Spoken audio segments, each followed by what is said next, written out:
Hello everybody, David Lowry with Club Fantasci. We are coming to you from the Southern Hobby Supply Retail Expo here in Nashville, Tennessee. Joining me is Richard Dracass from UpperDeck, and we are taking a look at the Crow. Fire it up. Let's get it moving. What do we got? Let's just get it doing. All right, let's just do like kind of an overview of the game. For those of you who know the movie, this will be very familiar to you. This is absolutely the first movie. Okay. None of the bad movies, none of the sequels, none of the television stuff. We don't do junk here. Hence, good game. Right, hence good game, absolutely. So, fast forward from the beginning of the movie, Eric Draven has already been killed. He's been murdered. His fiancée is dead. And at this point in time, we are at Devil's Night. Mm-hmm. All right, and the Motor City Gang is about to light fire to the entire city. Eric has come back to life through the Crow, and now your job is to essentially murder, if you will, the entirety of the Motor City Gang in a particular order that makes sense to you, the Crow. Okay. So that's kind of a synopsis of the game. It's an asymmetrical game style. All right. So each player will play a different kind of style game. It's anywhere from 2+ players. And by plus, I mean that you could break down each team, if you will, into multiple players, but I would suggest the game is best if it's one-on-one or one versus 2 or 3. Okay. Yeah? Sure. Absolutely. You want to walk through a little bit of how the mechanic might work? Yeah, let's give them an idea, because I think most people are probably familiar with the movie. Yep. But that doesn't tell us the game necessarily. Sure, that's our hope. So I mean, now we understand that our job as the Crow is to take down the Motor City Gang, and the gang's job is to burn down the city. There's not a whole lot of pieces on the board. There would be quite a bit more. The gang starts out with 8 characters. Mm-hmm. The Crow starts out with 4. The asymmetry is that each one of the gang's players will have 2 actions within their turn. And I'll show you one of the, this is the good guys, this is Sarah, but just for argument's sake, each character has a movement track. They have a fire, which is how well they can burn down buildings. Okay. They have the bullet, which is their attack. And then they have the guitar pick, again, for the awesome soundtrack that existed within this, for their defense. Okay. And so each of the bad guys will do 2 actions. They have a secret hidden objective in the game that they only know. And their goal is to complete this objective. By the time they've done it, they announce it. They have to do one final thing, and then they win. The Crow's objectives are slightly different. Okay. I have to murder the gang in a particular order that only I know. And so it becomes revealed there's 4 guys that I have to kill specifically, and then I get to go after top dollar to win the game. And that is very easily in a nutshell. The only piece that is different on each side is movement. The gang moves in the streets. Okay. The Crow moves across the rooftops. Interesting. So, what is the game length? The game plays very typically between 30 and 60 minutes. It's gonna sound trite, but I would say the average really is between 40 and 45 minutes of gameplay. The game is variable, so each one of these boards is modular. When you set up the game, you twist these, so we could, change this completely around and totally mess up your shot.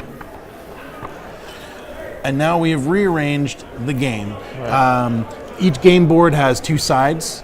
So again, there's a lot of modularity in the game.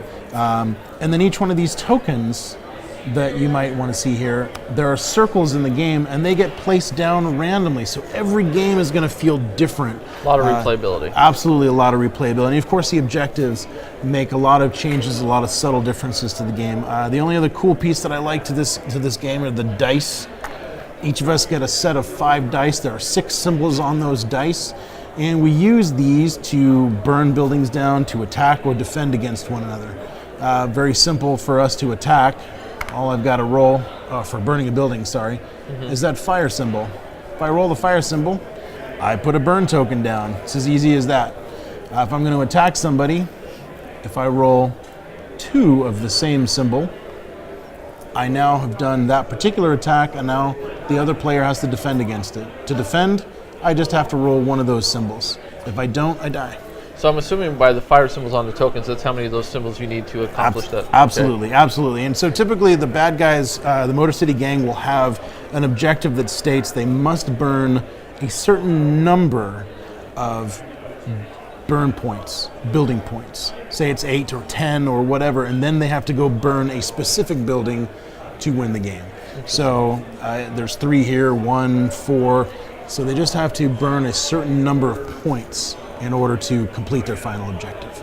Is this available to retail now? Yeah, this just came out. Unfortunately, we couldn't quite put it out on Devil's Night. Yeah. That was the goal, but it came out on Friday before Devil's Night, so that's last week. So it is absolutely available for retailers to purchase, $49.95 or $99, sorry, and is absolutely available now at Southern Hobby. Now, it does say ages 17 and up.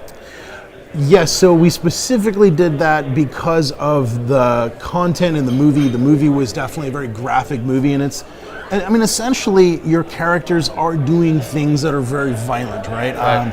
We are burning buildings down. We are, in fact, going after one another and killing one another.